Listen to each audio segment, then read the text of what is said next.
These are my morning ramblings about being a former teacher, homeschool mom, and how to prepare my kids for the next generation. And as I'm preparing, the last 13 years I've been doing this, I've been reading up on things, techniques, other countries, what they do, other world nations. What are their methods for creating super smart kids?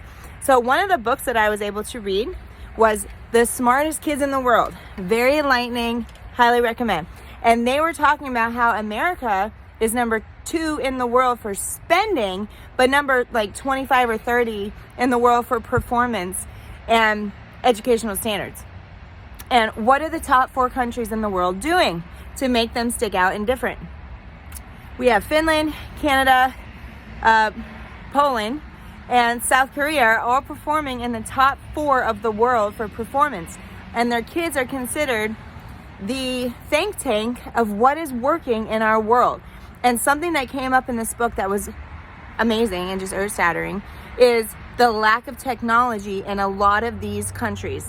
And more hands-on, more chalkboard, more textbook, more paper pen evaluations. And this goes into a very AI-centered world right now, where a lot of kids and university students are being expelled for using AI. Well, if we go back to some of these older, methods, like some of these top, educational standards in the world, like Finland and all these things I just mentioned, they're using paper pens, they're using discussion-based, they're using presentation-based, they're using public speaking-based, they're using handwriting essay-based with them in the classroom. They're using project-based. They're doing apprenticeship, trades, stuff with your hands. None of those can be hacked with AI or being able to cheat with AI. And so that's something that I've been really gnawing on as a mom. Where I have piles of science kits in the house. I have Play-Doh in the house. I have kinetic sand in the house. I have board games up to the whole ceiling.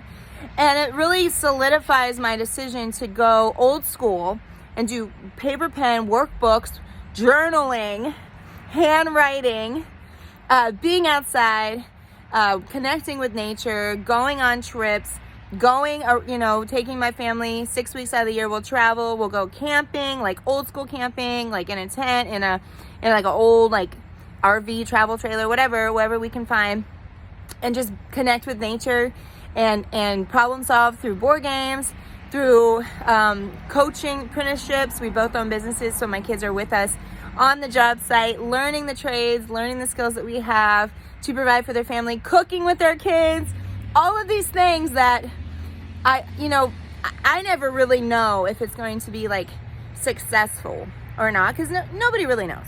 Nobody really knows if their kids are going to turn out successful. I mean, there's no like guaranteed path that your kids are going to take to make them be amazing, adjusted human beings in the world.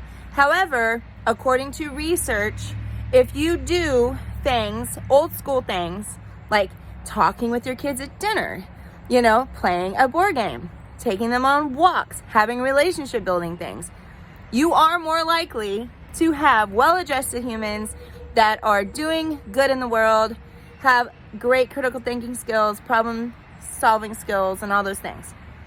And so there you go. There's my morning ramblings. If you feel like you're homeschooling for the first year ever and you don't know what you're doing, but you're getting back to the basics, do that.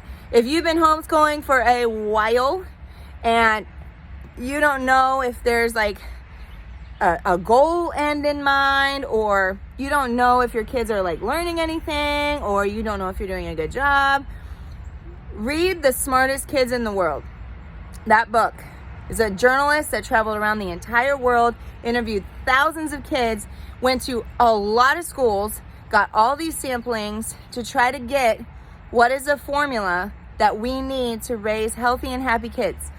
And she basically found out that if our kids are problem solving, critical thinking, talking to adults, connecting to each other, and doing the things that make them learn and grow and have this excitement for learning, you have a world-class education, and don't doubt yourself. All right, guys, have a good one. Keep learning fun. Peace out.